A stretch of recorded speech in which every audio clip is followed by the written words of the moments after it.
Gracias por continuar con nosotros. Estamos en el día jueves 19 de diciembre de 2019. Esta mañana en el espacio de la entrevista vamos a conversar con el director de la Unidad de Reconstrucción del Tejido Social, Carlos Marroquín.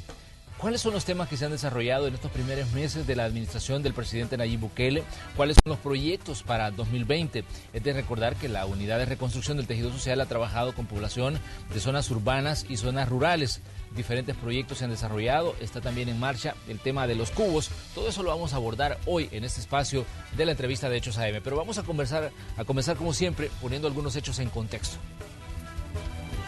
La semana anterior, los diputados lograron ponerse de acuerdo con las autoridades de gobierno para la aprobación del presupuesto general de la Nación, cuyo monto es de 6.426.1 millones de dólares.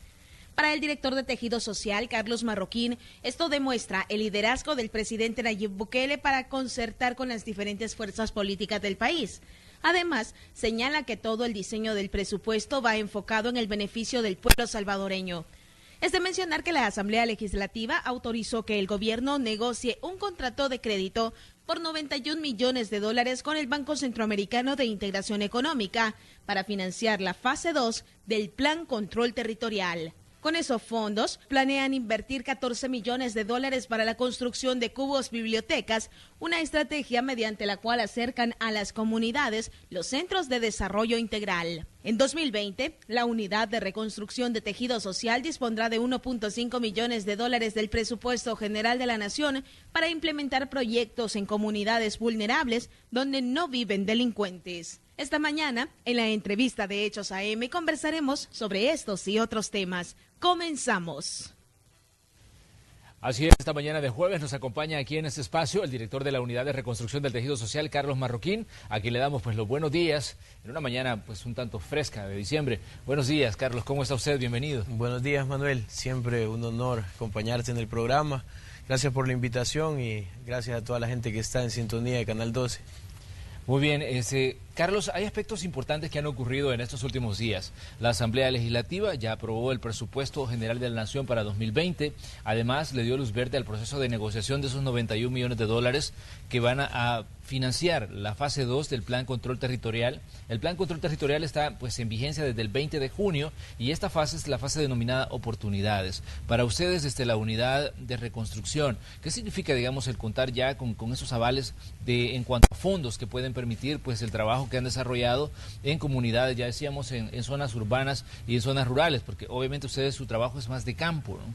Sí, bueno, primero hay que decir que la aprobación del presupuesto general es un paso fundamental para que todas las cosas se vayan desarrollando con normalidad en base a lo que viene en este 2020. Creo que se levantaron demasiados rumores, hubo oposición únicamente del partido de izquierda, el FMLN, que fue el único que no votó tanto por el presupuesto general de la Nación como por la aprobación de los 91 millones que va a financiar la fase 2. Pero hay que recalcar algo y que es muy importante en todo esto, el liderazgo del presidente. Sin un presidente que lidera, sin un presidente que guía y que da luz a todos estos pasos que son fundamentales, sobre todo porque la gente está viendo los resultados. Vos te vas a las estadísticas, aún lees a periodistas que no son afines a este gobierno y que se mantienen en la imparcialidad y hacen muy buen trabajo, como el caso de Roberto Valencia, y te das cuenta de que publica cada rato de que puedes ir en el autobús con tu celular y cosas que antes no pasaban en algunas rutas que estaban muy señaladas, que sufrían el tema de los asaltos y de los hurtos. Entonces eso tiene mucho que ver con los resultados que está dando no solo la fase 2 del Plan de Control Territorial, sino ambas fases. Y por eso mismo no podés oponerte a todos esos resultados y decir, bueno, esto no está funcionando, sino que estás viendo que sí está funcionando. Tenés los 3 meses que en la historia marcan como los con menos homicidios en lo que va del siglo. Y eso creo que es lo que la gente necesita, que le des resultados para poder dar pasos fundamentales, que es lo que ya viene, ya la inversión en territorio de infraestructura, el proceso de seguimiento a las organizaciones, que tenemos que hacerlo y tiene que ser una prioridad para este gobierno. Entonces es fundamental el hecho de que se haya aprobado el presupuesto general, porque demuestra el liderazgo del presidente y toda esa buena sinergia que hoy hay con algunas fracciones legislativas sobre todo.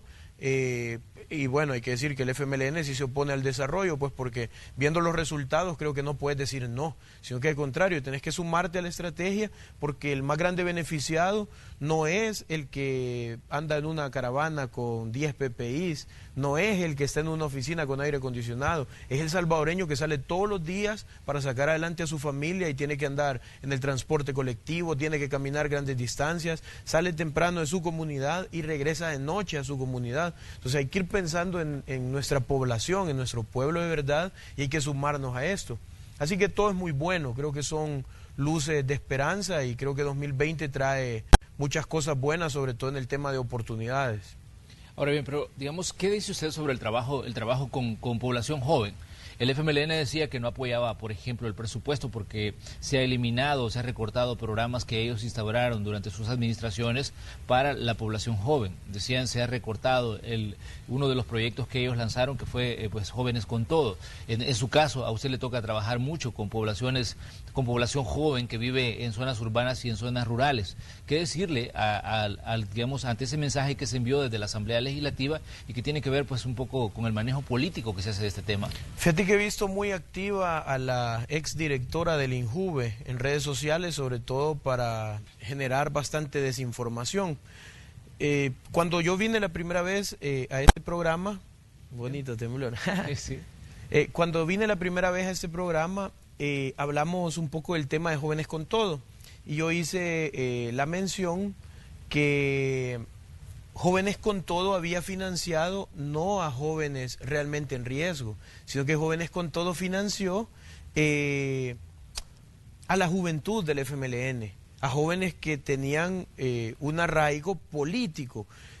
Porque mira, nosotros queremos trabajar realmente y estamos haciéndolo con jóvenes que tienen ideología de izquierda, ideología de derecha, porque realmente vamos al territorio y no le andamos preguntando al chico, mira, y vos sos del FMLN o sos de Arena para poder trabajar con nosotros. Sino que al contrario, lo que buscamos es que se sumen, no importando sea de Arena el FMLN. Pero lastimosamente proyectos como el de Jóvenes con Todo, lo único que hacía es financiar una militancia partidaria, ni siquiera jóvenes que realmente estuvieran en riesgo social, o que necesitaras reinsertarlos, o que necesitaras prevenir la violencia con ellos. Sí hubo un porcentaje que sí, que son los chicos que aún se han quedado trabajando con el INJUVE. Bueno, tengo una muy buena relación laboral con Marcela, la nueva directora del INJUVE, y ella está redireccionando todos estos proyectos para que realmente sean funcionales y realmente lleguen a la población joven que lo necesita. Entonces yo le he visto muy activa a la exdirectora del INJUVE, A Jamie Muñoz. sí, generando toda esta desinformación y haciendo ver que hombre, que este gobierno, que no quiere trabajar con la juventud, pero al contrario, vamos a comunidades que son vulnerables y lo que nos dicen, aquí nunca se acercó ninguna organización gubernamental, no se acercó ningún partido político, solo venían en campaña a pedirnos el voto, pero nunca llevaron a cabo procesos. Un caso fundamental y a donde nos podemos dirigir es la 22 de abril, que está en Soyapango, una comunidad muy estigmatizada, donde nos encontramos un comité juvenil, y fue recientemente que hice esa visita para generar un diagnóstico con ellos y comenzar a formular ya proyectos que sean fuertes y sostenibles en el tiempo y que le generen a ellos, bueno, dos cosas: el tema de la organización que genera prevención y el tema de emprendedurismo o acceso al empleo y becas, que eso genera desarrollo económico en la misma comunidad.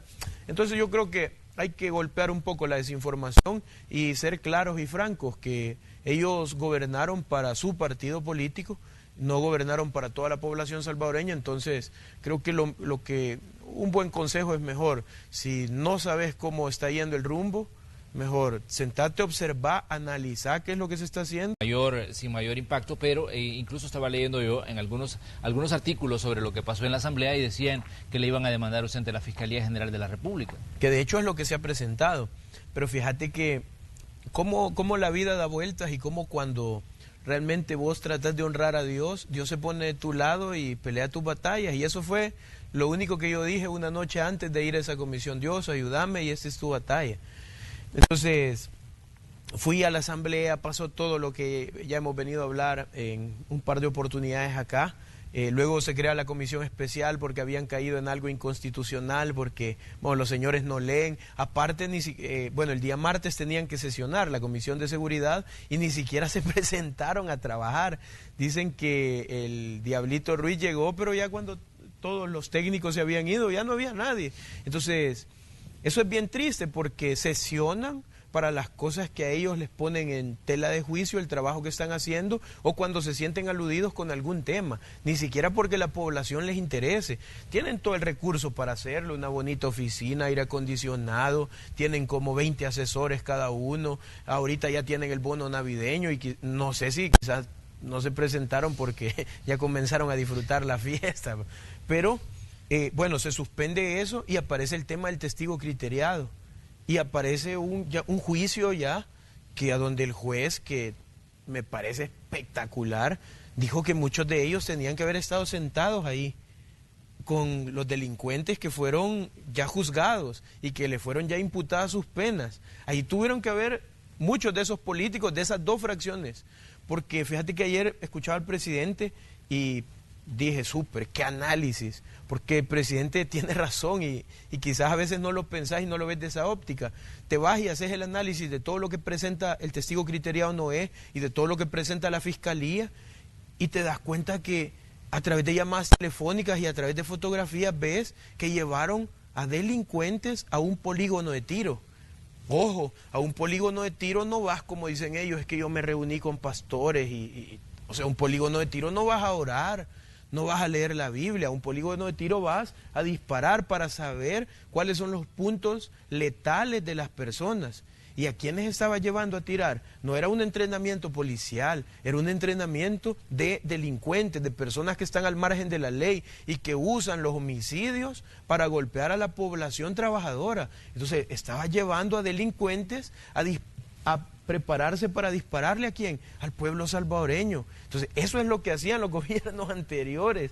Y si lo que yo dije en aquella otra entrevista que tanto les molestó, ellos decían, no, es que eso es falso y que no sé qué, que nosotros no hemos participado en eso, pues hombre, ahí hay ya demasiadas pruebas como para que estas personas vayan y enfrenten la ley. Y yo esperaría que hubiera una comisión especial para ese tema y para que tuvieran ya a Norman Quijano sentado allí explicando quiénes eran los pastores. O sea, hay un montón de iglesias y de pastores que yo conozco, pero te puedo asegurar que no hubo ninguno de esos pastores sentados ahí. Él estuvo sentado con delincuentes, estaba hablando de dinero con la gente. O sea, es triste lo que le han hecho al país. Pero bueno, había que hacer una comisión especial para investigar al director de Tejido Social porque es el que anda trabajando con la gente en el territorio, hay que sacarlo, ¿verdad?, del camino. Sí, definitivamente que son datos importantes. Le recordamos a usted, le ponemos en contexto de todo lo que ha estado ocurriendo. El 20 de septiembre hubo pues un incremento, hubo un comportamiento a la alza de homicidios. El director de Tejido Social participa en un espacio de opinión, habla y pues dice que algunos partidos políticos podrían tener algún tipo de relación con el tema de los homicidios. Los diputados reaccionan, crean una comisión, le llaman una y otra vez para que vaya a explicar y una situación complicada porque esto se estaba dando de forma paralela, que se estaba desarrollando el juicio de la operación Cuscatlán en los tribunales. 425 reos estaban sentados en el banquillo de los acusados y en el contexto de ese juicio aparece Noé, que es el testigo criteriado, y empieza a dar declaraciones diciendo de que políticos de Arena, como del FMLN, y menciona con nombre y apellido, dice, se reunieron con pandilleros en diferentes momentos del proceso electoral que estaba viviendo el país anteriormente. Entonces ahí comienza pues una nueva controversia y es a lo que usted se está refiriendo cuando habla de estas situaciones. Y también pues ayer el presidente de la República en una conferencia de prensa habla de cómo algunos pandilleros pues fueron llevados a polígonos de tiro para entrenarse sobre cómo disparar, ¿no?, en determinado momento. Y esto pues ahí tenemos todos los elementos de esta controversia en la que se mezcla el tema pandillas con la actividad política del país. Y no solo eso, Manuel, les entregaron uniformes. El juez hizo el chascarrillo y dijo, bueno, no eran uniformes de una escuela los que les entregaron, eran uniformes militares. ¿Para qué les entregas uniformes militares a delincuentes, a gente que le hace daño al pueblo? O sea, no se los entregás para que hagan algo bueno.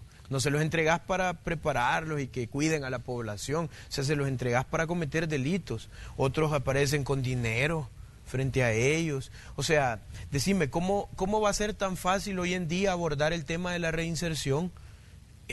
Después de que los políticos que dicen y que se llenaron la boca, que sí, que vamos a transformar el país, el nicaragüense hizo el tema de la tregua. Entonces, ¿cómo hoy le vas a decir a la población tan fácil?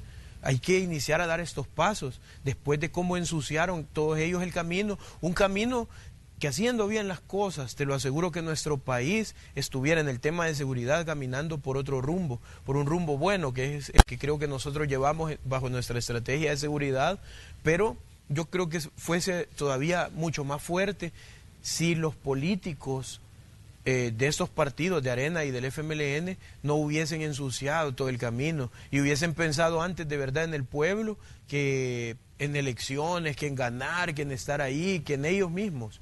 Porque cuando pones tus intereses sobre los intereses del pueblo, pasa eso.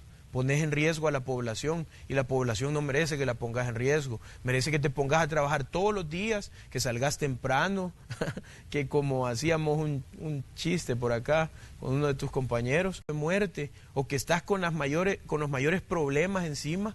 Lo único que tenés es la familia y por eso la familia es sagrada y es la base, como te lo enseñan cuando estás en el colegio, es la base de la sociedad, de la familia, y que tengas el descaro de jurar por tu familia y de mentir por tu familia. No, hombre, ahí sabemos el tipo de políticos que nos han estado gobernando, porque él era el presidente de la Asamblea Legislativa, él era el que comenzó a oponerse y a pelearse con el presidente de la República y a decir, aquí no se aprueba nada, aquí no se hace nada, y hoy entendemos por qué. O sea, si él no ve las cosas a favor del pueblo salvadoreño, él las ve como un interés personal, y bueno, eran esas ansias, esa ambición de ser presidente de la República lo que lo lleva a dar este paso, y que es bien triste. Entonces yo creo que el tiempo no me dio la razón a mí, el tiempo le dio la razón al pueblo salvadoreño para seguirse dando cuenta qué tipo de políticos son los que se están preparando para llegar en esa carrera al 2021 y seguirles mintiendo cuando lleguen a sus comunidades. ¿Esperaría usted que por lo menos la Asamblea Legislativa cree también una comisión y que investigue este tipo de situaciones, tal y como lo hicieron en el caso con la declaración que en determinado momento se dio? Fíjate que eso es lo que yo espero, eso es lo que espera la gente, pero creo que vos y yo sabemos, Manuel, que no va a pasar. Ya pasó mucho tiempo, siguen tirándole cortinas de humo, siguen tratando de que el tema salga de la palestra y se inventan otro montón de cosas y lo están ya casi que como que ocultando y eso, pero entonces vos y yo sabemos que no va a pasar, pero existe un juez más grande que es Dios y existe otro juez que es el pueblo salvadoreño, que sí, ese no se va a olvidar y ese sí los va a llevar a sentarse al banquillo de los acusados en todas las cosas que vienen. Uno, en la vida misma, por jurar por Dios en vano, y dos, por engañar al pueblo salvadoreño en todas las elecciones que vienen. Muy bien, director, vamos a hacer una pequeña pausa comercial, pero ya les tenemos los datos preliminares sobre el sismo que sentimos a eso de las 7:36. Estábamos en plena conversación con el director de la Unidad de Tejido Social cuando se sintió este movimiento sísmico. Fue de 5.2 y fue frente a la costa de Guatemala.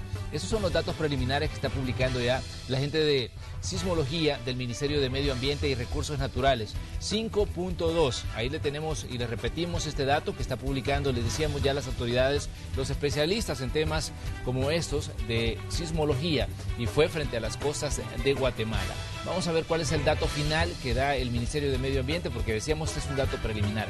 Vamos a la pausa, cuando regresemos vamos a continuar conversando con el director de la Unidad de Tejido Social, Carlos Marroquín, que nos visita esta mañana aquí en Hechos AM.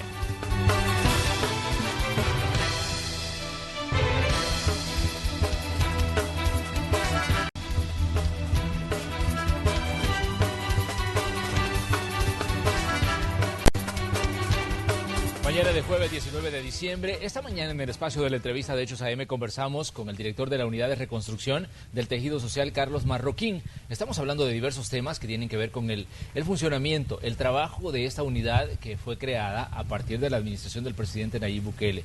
Director, ¿cuál es su balance de estos primeros meses de la administración en la que les ha tocado a ustedes pues seguir un ritmo tanto acelerado que les marca el presidente, porque lo vemos casi siempre en trabajo de campo? ¿Cuál es su balance como director de esta unidad nueva que en determinado momento una de las preguntas era ¿cuál es el trabajo que va a hacer como director de reconstrucción de tejido? ¿Cuál es en sí ese involucramiento y esa conexión con la ciudadanía? Y ahora pues ya pasaron algunos meses y le preguntamos ¿cuál es ese primer balance que hace usted de este proceso de transición que se ha vivido de una administración gubernamental que terminó y el inicio de la administración del presidente Bukele? Bueno, creo que la población sabe que los primeros 6 meses tuvimos que trabajar con un presupuesto que ya nos dejaron pedaceado. La anterior administración no era nuestro presupuesto. Hemos trabajado 6 meses sin asamblea legislativa por el tema de que no tenemos como un partido, nuestro partido afín en la asamblea,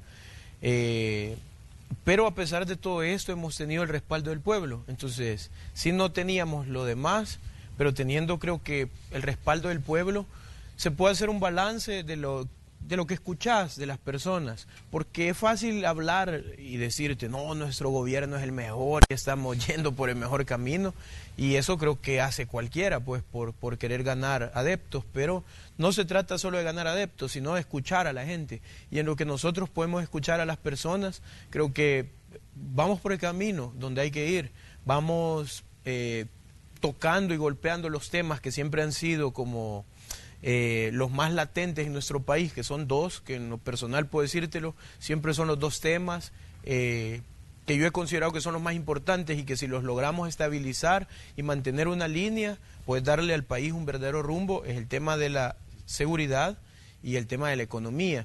Yo creo que en el tema de seguridad se han dado con el tema del plan de control territorial, que es una estrategia que es totalmente liderada por el presidente. Luego tenés a un ministro de seguridad también que se ha puesto a liderar las instituciones que creo que desde años anteriores no se le encontraba como camino o rumbo.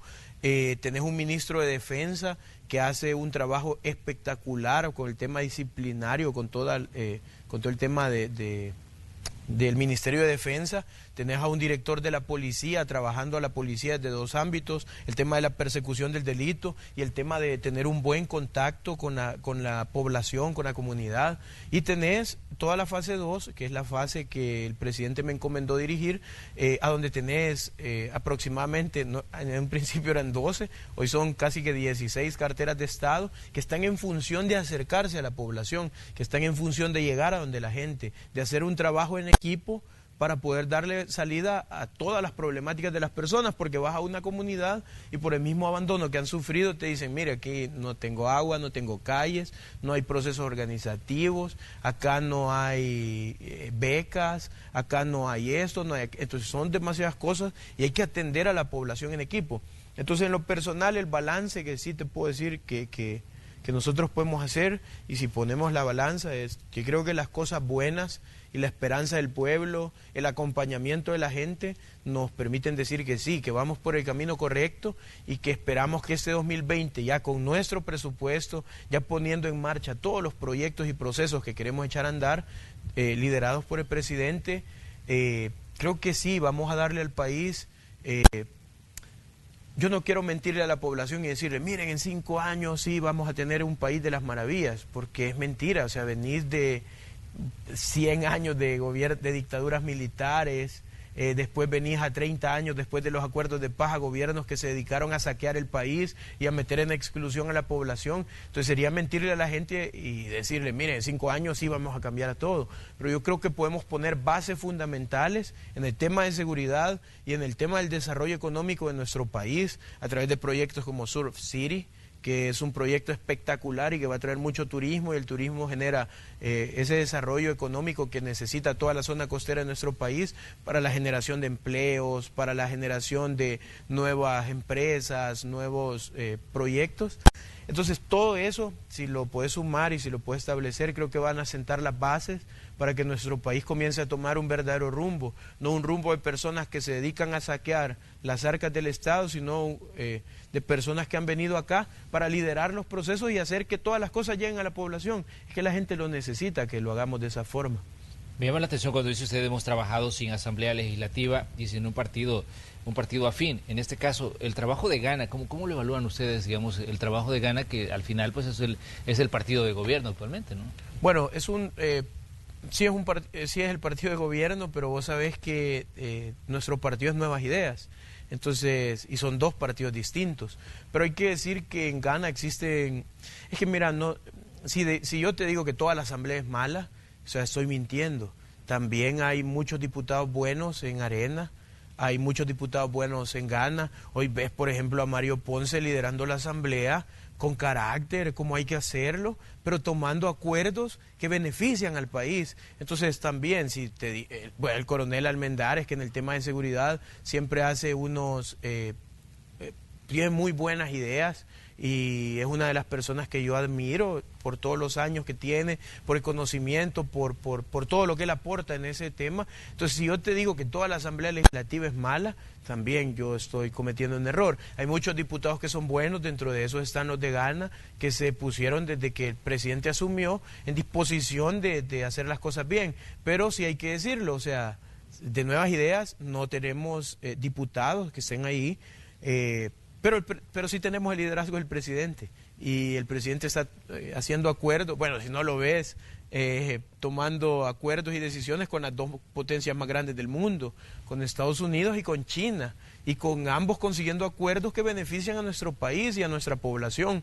No te vas a poner a pelear con Estados Unidos si sabes que tenemos, bueno, se decía hace poco que eran 3 millones de compatriotas, pero a eso agregarle todos los hijos que ya tienen, que son 2, 3 hijos, o sea...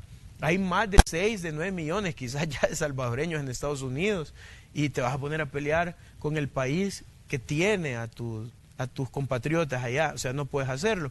Y bueno, por el otro lado tenés a China, que es uno de los países potencias en el tema de mercado y que puede traer desarrollo al país, y que vas y te sentás con ellos y te traen cosas que le van a servir a toda la población, que por ejemplo siempre ha sido golpeada con el tema de agua. Hoy va a haber una planta potabilizadora que va a preparar el agua del lago de Ilopango para que le pueda servir a la gente, y que ya no tengamos todo ese problema que ha habido por años de que la zona metropolitana pasa desabastecida, que tenés municipios que lastimosamente los diputados y otros políticos que pueden tomar decisiones al respecto no visitan, como Soyapango e Ilopango, que sufren y que a veces el agua les cae cada 8 días. Fíjate que, y hago un paréntesis en esto, estuvimos con el presidente de ANDA, con Frederick, en la comunidad de Villalegre de Soyapango, que es una comunidad que está justamente a la par de La Campanera, y nos fuimos a topar que había un proyecto de aguas negras que lo dejaron a medias, o sea, y que quedó literalmente instalado, pero nunca terminaron de hacer la conexión para el tratamiento de esas aguas. Entonces, la gente tiene todo el proyecto instalado, pero nunca le hicieron la conexión. Les toca utilizar todavía fosa séptica en el área metropolitana de San Salvador, o sea, hoyos literales, que eso te genera contaminación, eso te genera enfermedades, y eso te genera una calidad de vida que nuestro pueblo no se merece. Entonces, fue espectacular acompañar a Frederick por el diagnóstico que nosotros habíamos ido, y le dijimos: Frederick, está esto, ir con él. Bueno, lo primero fue... Nunca habíamos visto un presidente de ANDA, nos dijeron. Lo veíamos solo inaugurando pozos que estaban en propiedad privada de grandes empresarios, los anteriores presidentes de ANDA. Pero este presidente de ANDA está con la gente y está llevándole la solución. Les dijo literal de su boca, frente a toda la población, frente a medios, frente a muchos testigos, que en 3 meses iba a estar inaugurando ese proyecto. La gente literal que desde el 2001 tenían instalado ese proyecto hace 18 años, literal vi lágrimas en sus ojos, porque eso mejora la calidad de vida de las personas.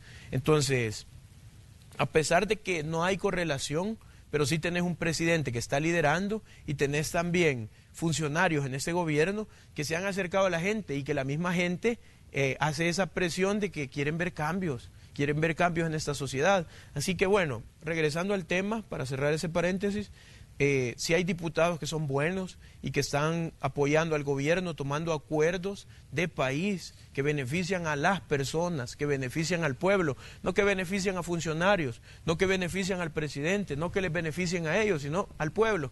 Entonces, eso es bueno, y eso creo que el mayor beneficiado es el pueblo, y hay que seguirlo haciendo. La Asamblea Legislativa, cuando aprobaba el presupuesto, también aprobaba otro dictamen que estaba en la Comisión de Hacienda, lo de los 91 millones de dólares, por lo menos daba el aval para que se negociara ese préstamo con el Banco Centroamericano de Integración Económica para financiar la fase oportunidades, como se denomina.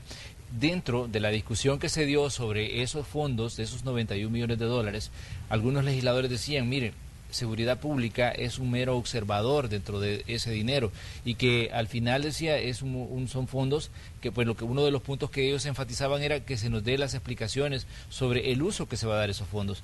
¿Qué le dice usted a los ciudadanos que también pues han estado expectantes y han estado viendo, digamos, todo lo que se ha dicho a nivel político, que en determinado momento lo que se dice a nivel político pues dista mucho de lo que se hace en realidad con los proyectos? ¿Qué le dice usted al ciudadano que nos sintoniza esta mañana, ya que usted decía, bueno, a mí esa fase de oportunidades me toca a mí trabajarla directamente en el campo? Entonces, para que el ciudadano que nos sintoniza hoy que es jueves, ya 19 de diciembre, prácticamente estamos llegando al final de la semana con digamos, el sector público concluye sus labores porque se va a la vacación de fin de año. ¿Qué le dice al ciudadano hoy que ustedes ya tienen el aval para que se negocien esos 91 millones de dólares sobre esta fase que tiene que ver con el plan control territorial y que se denomina oportunidades? Bueno, quiero dirigirme a dos grupos. Primero a la Asamblea Legislativa, porque lo que tiene que hacer es una ratificación. Tienen que hacerla ya los primeros meses del 2020. Porque hay que entender, o sea, está la seguridad ciudadana y la seguridad pública. La seguridad pública es toda la que se ha manejado y a la que se le ha dado todo el recurso todo este tiempo anterior. Y lo único que se probó, y esto es como una enfermedad, hay enfermedades que no las puedes tratar con una acetaminofén. Y lastimosamente en nuestro país lo único que se le ha dado a un problema y a una enfermedad tan grande que se llama violencia ha sido una acetaminofén por desconocer el tema. Entonces, la seguridad se trata desde dos vías. El tema de la seguridad pública, que es la persecución del delito, que es el tema de llevar al delincuente, al que comete algún delito, valga la redundancia, a sentarse al banquillo de los acusados y a juzgarlo, para saber cuánto le vas a imputar por el delito que cometió. Pero también está la seguridad ciudadana, que es aquella donde haces partícipe a la población para tomar decisiones al respecto de cómo quiere vivir y cómo ve la población el tema de seguridad. Y ahí es donde entra un punto que si a esta etapa de la vida, después de 30 años, no han entendido los políticos y sobre todo aquellos que ven el tema de seguridad, que la prevención de la violencia es la base fundamental para sacar adelante a todo este tema que nos golpea tanto, hombre, ya creo que es bien difícil que puedan ir entendiendo. Entonces, yo espero de la Asamblea Legislativa que exista la ratificación rápida, porque todo este recurso va enfocado a la seguridad ciudadana y a la población, bueno, que tenga la seguridad que este tipo de proyectos van a llegar a generar todo ese desarrollo, todo ese tema de prevención, que vamos a construir proyectos a la par de ellos, de las comunidades, de los barrios, que son los más golpeados por este tema, y que eso va a generar una mejor calidad de vida, que eso va a generar que si las estadísticas son buenas hoy, que el día de mañana sean mucho mejor, y que el más grande beneficiado es, como te lo decía en un inicio, el salvadoreño que sale cada día con el sudor de su frente, con mucha esperanza, quizás a veces hasta con temor de si va a poder regresar a su casa, que puedan hacerlo y que puedan salir tranquilos porque saben que van a regresar en la noche a compartir un rato con su familia para poder descansar y el siguiente día de nuevo regresar a labores. Esa es la idea y esa es la intención.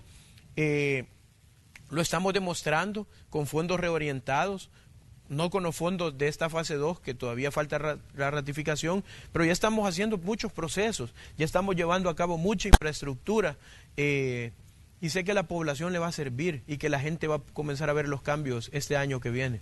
Bueno, de hecho, entre los proyectos de infraestructura que ustedes estaban desarrollando están lo de los cubos, ¿no? Que son como los puntos importantes del trabajo que van a hacer con comunidades. En 2019, ¿qué tan avanzados quedan estos proyectos y cuántos se van a materializar a partir de 2020? ¿no? Fíjate que gracias a Dios, y bueno, recuerdo que la última vez que vine acá, te hice la promesa que cuando se pusiera la primera piedra, el cubo del sitio del niño, iba a venir. Entonces, estoy cumpliendo mi promesa porque ya se puso esa primera piedra.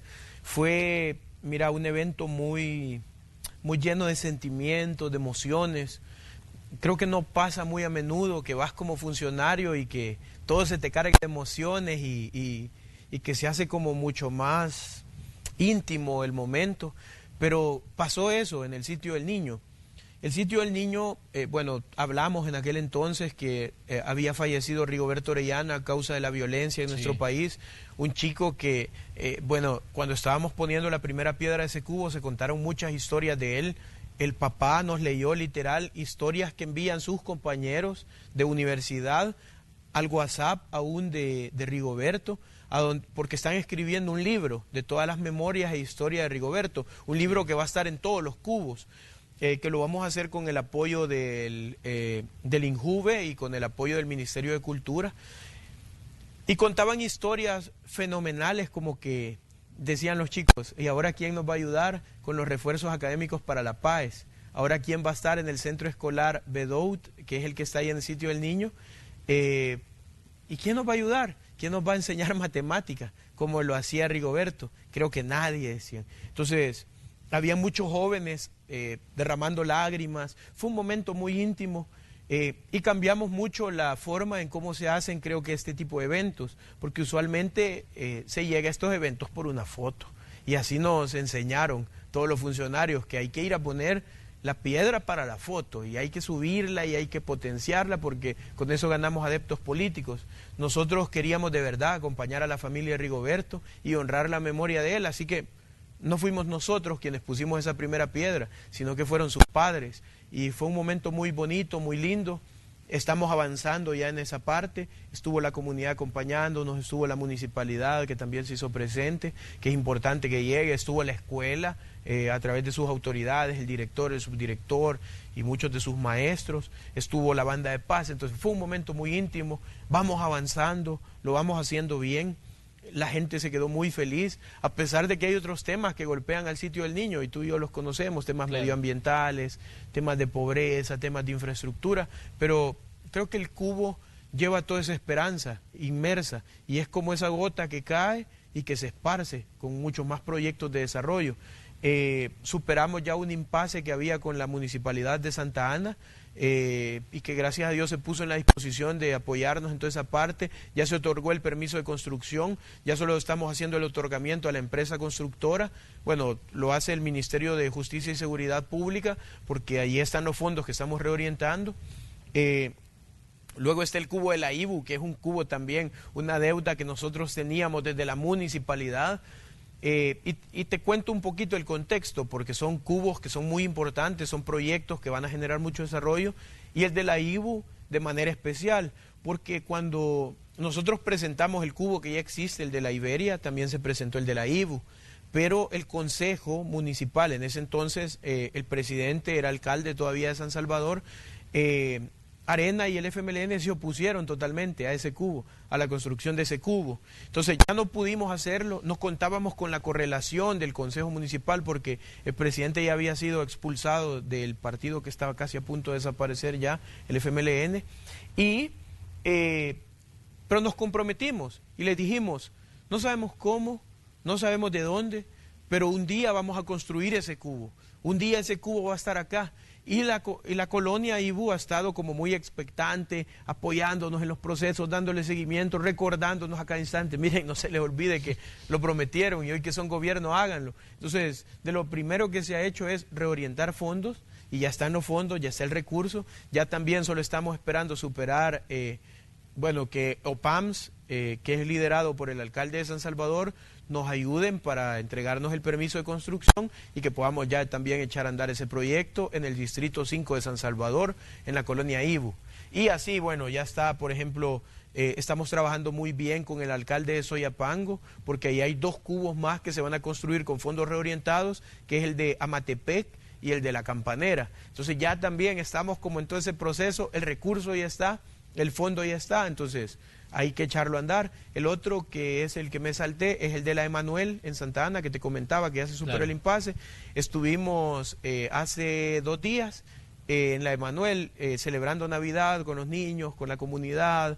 En temas deportivos nos decían, bueno, aquí por años no se había celebrado, ni siquiera Navidad podíamos celebrar, pero les dimos las noticias que en un par de semanas ponemos ya también esa primera piedra.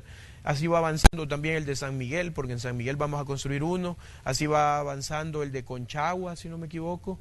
Y bueno, ya está todo ese proceso, está todo ese paquete, tenemos ya todo ese recurso reorientado y lo que queremos es llevarle a la gente desarrollo, sobre todo a la juventud, que es la más golpeada con el tema de seguridad, porque ves que la mayoría de víctimas son jóvenes y ves que la mayoría de victimarios también son jóvenes, entonces hay que atender esta población que es la que está sufriendo mucho más este tema. Mire, el caso de Rigoberto es un caso que quizás mucha de la población no identifica. Nosotros les vamos a recordar un dato. Rigoberto es una persona que salió rumbo a una unidad de médica a buscar asistencia cuando pues fue testigo de una situación que se dio y al final terminó siendo víctima de la violencia. Rigoberto fue asesinado, era un estudiante universitario que recién había concluido sus estudios y una situación triste en la que se vio involucrada este joven y ahora pues de hecho el cubo que se está construyendo va a llevar el nombre de él. Lleva su nombre, sí. Ese es un punto importante porque decíamos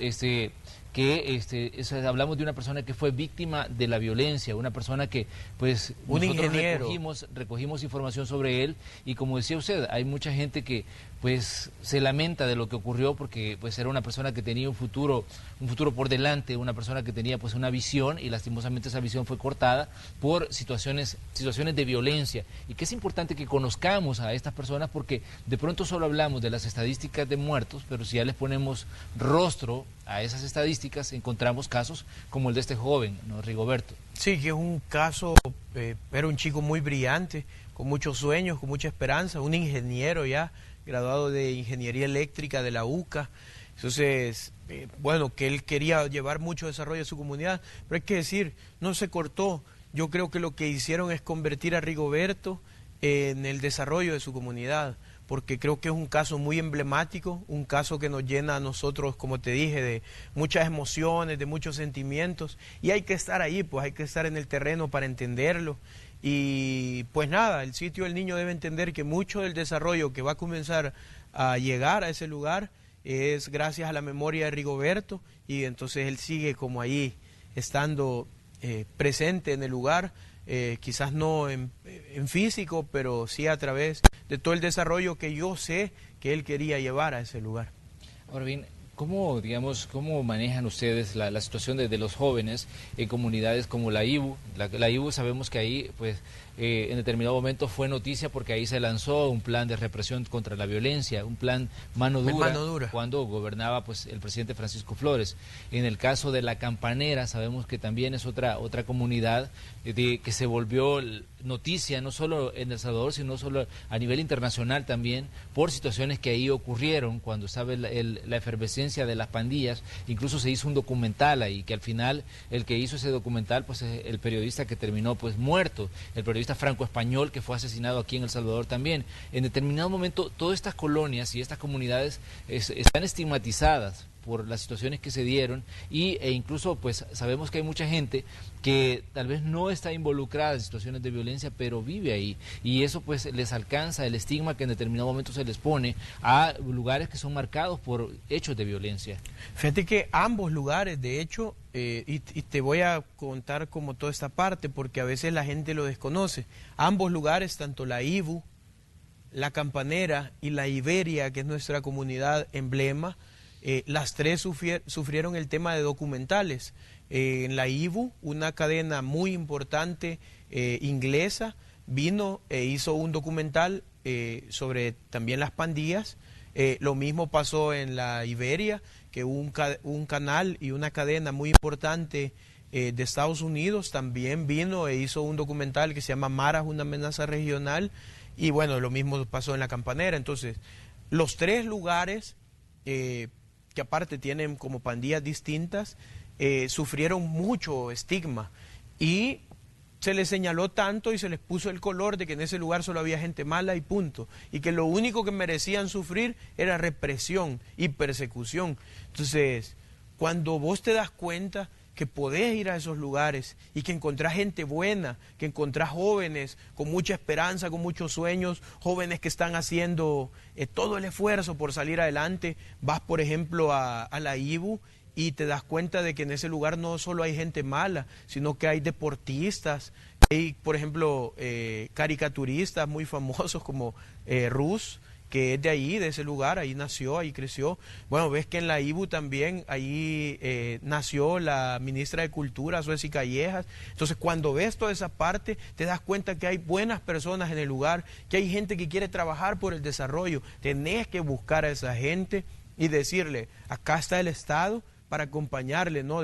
Con un tema represivo, no se trata de un plan mano dura, se trata de un plan de control territorial y de una fase 2 que significa oportunidades, que no significa persecución, que no significa que te voy a botar la puerta en la noche, debajo no debas nada, sino que un plan que significa que te voy a traer esperanza y desarrollo, lo que nunca existió en estos lugares. Si no, pregúntate, ¿por qué los 3 lugares se parecen? Bueno, se parecen los 3 lugares por toda la exclusión que sufrieron. Se parecen los 3 lugares por toda la represión que sufrieron. Nadie me puede venir a mí a decir que esos 3 lugares sufrieron una gran inversión estatal y que el Estado estuvo siempre presente, acompañando a las personas, desarrollando a la juventud, porque es mentira. O sea, conocemos a la IBU y a la Iberia desde la municipalidad, desde que comenzamos a trabajar con ellos en la municipalidad, y a la Campanera desde este gobierno, y sabemos que los 3 lugares hay gente muy buena. De hecho, nuestro contacto, para contarte en la Campanera, es una pastora, la pastora Reina, que es una mujer espectacular que trabaja con los jóvenes como nadie más lo hace, y es la persona que trabaja con nosotros, es nuestro contacto en el lugar. Bueno, fuimos el mismo día que fuimos a la Villa Alegre con el presidente de ANDA, porque hay un pozo abandonado en el lugar que queremos rescatarlo, salvarlo, para que ellos ya no tengan problema de agua, y la gente te recibe y te cuentan, mire, es que aquí nos abandonaron y ha pasado esto, ayúdennos. Entonces, vamos a hacerlo. Todos estos 3 lugares se parecen por eso, y hay que luchar contra la estigmatización, porque hay gente buena, hay gente que quiere trabajar por desarrollar estos lugares, jóvenes sobre todo, organizaciones juveniles sobre todo, y vamos a apoyarlas. Es que es la única forma en que podemos cambiar toda la realidad que viven estas comunidades. No, definitivamente el estigma es una situación un tanto difícil, porque en estas comunidades pues viven personas porque no pueden pagarse otro lugar donde irse a vivir. Y definitivamente tienen que luchar con ese tipo de situaciones, como por ejemplo el hecho de que no se le dé el empleo por la zona donde un joven vive. Esa es una realidad que se vive en El Salvador, porque muchas empresas lo descalifican por el simple hecho de vivir en una comunidad o en una colonia que ha estado, digamos, en el centro de la información por situaciones que tienen que ver con violencia. Definitivamente que los salvadoreños tenemos que hacer un análisis de todo ese tipo de cosas también, cuando no se puede juzgar a las personas solo por el hecho de vivir en una zona, no las podemos clasificar por el hecho de vivir en una zona, y eso me parece a mí que es una labor importante que tienen que hacer las instituciones del gobierno, en este caso como la unidad que usted dirige, como también los medios. Tenemos que contribuir a que evitemos y borremos esas barreras que se han construido y que no permiten pues ver más allá, y que no permiten ver a las personas, sino que nos guiamos más por las situaciones que tienen que ver, digamos, con violencia, o que tienen que ver con situaciones que a veces mucha gente no tiene nada que ver, y solo por el hecho de vivir en una zona pues ya se le califica y se le clasifica pues como delincuente. Una situación que creo que es una realidad en este 2019. Nos contaba, fíjate, algunos habitantes de la Iberia, por ejemplo,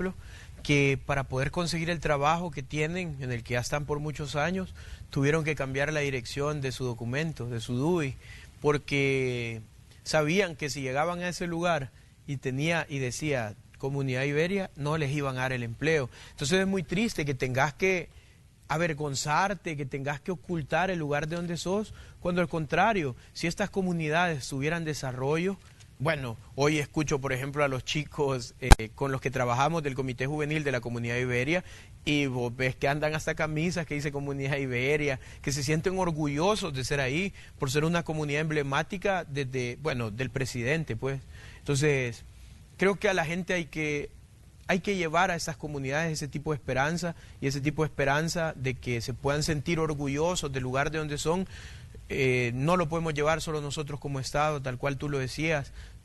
Apoyan y aportan muchísimo en el desarrollo del país los medios de comunicación, tratando de sacar las historias buenas y positivas de estos lugares. También en esto que se sumen las municipalidades y que comiencen a generar desarrollo, suma a toda esta estrategia la misma Asamblea Legislativa, que los diputados puedan salir y y probablemente después de 2021 se cambie un poco la mecánica y la dinámica y que la asamblea de verdad sea la casa del pueblo porque está abierta para la gente y que también los diputados ya salgan de solo llegar a los curules, a sentarse, a levantar la mano, a apretar un botón. Aunque decía el de los 100 millones que aquí no hay botones, decía, pero es un botón digital, pues. Entonces, que salgan de ahí, que comiencen a ir donde la gente, para que la gente se pueda sentir orgullosa de dónde vive, de dónde es. A mí, si me lo preguntás, si yo me avergüenzo de vivir en la colonia Juanita, en Mexicanos, es mi colonia toda la vida, y yo todo el tiempo voy a decir que vivo ahí, pues que he crecido ahí, que soy de ahí, porque ahí aprendí a ser lo que soy. Ahí conocí el hip hop, ahí conocí cómo trabajar por la gente, ahí conocí cómo acercarme a la comunidad, porque viví ahí. Entonces yo me siento orgulloso de ser de mexicanos y de Cusca y pasar todo el tiempo, porque fíjate que te cuento que la mayoría me relacionan bastante con Cusca, pero también es el lugar donde crecí porque allí vive mi papá.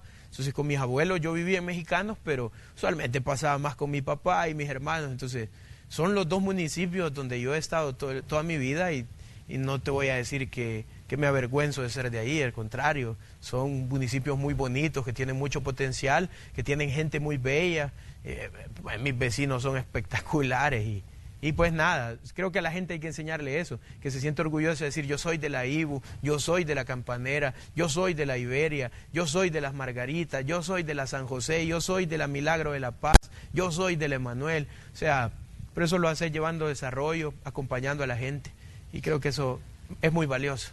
Muy bien, director, le agradecemos que nos haya acompañado esta mañana de jueves. Definitivamente que hay muchos temas que hablar sobre juventud. Sabemos que pues una cantidad importante de población joven que tenemos aquí en El Salvador y que es importante pues que se hable también de las realidades que ellos viven y que ellos enfrentan en este 2019. Le agradecemos su tiempo, director de la Unidad de Reconstrucción de Tejido Social, y por supuesto que le esperamos en futuras ocasiones aquí en Hechos AM. No, muchísimas gracias, Manuel, por la invitación. Sé que ustedes tienen un compromiso muy alto con nuestra sociedad y por eso siempre es un honor estar acá con ustedes. Muchas gracias, bienvenido cuando usted lo desee. Nosotros vamos a ir a un espacio para comerciales. Cuando regresemos vamos a tener ya datos ya finales del sismo que se registró de la mañana con 36 minutos. Además vamos a tener información del tráfico. Recordemos que estamos en un día jueves, hay mucha actividad. Pues todavía estamos casi en el final de las actividades laborales para muchas empresas, así que usted tiene que conocer la información que se está generando en esta mañana. Vamos a comerciales, regresamos enseguida con más de Hechos AM aquí en Canal 12.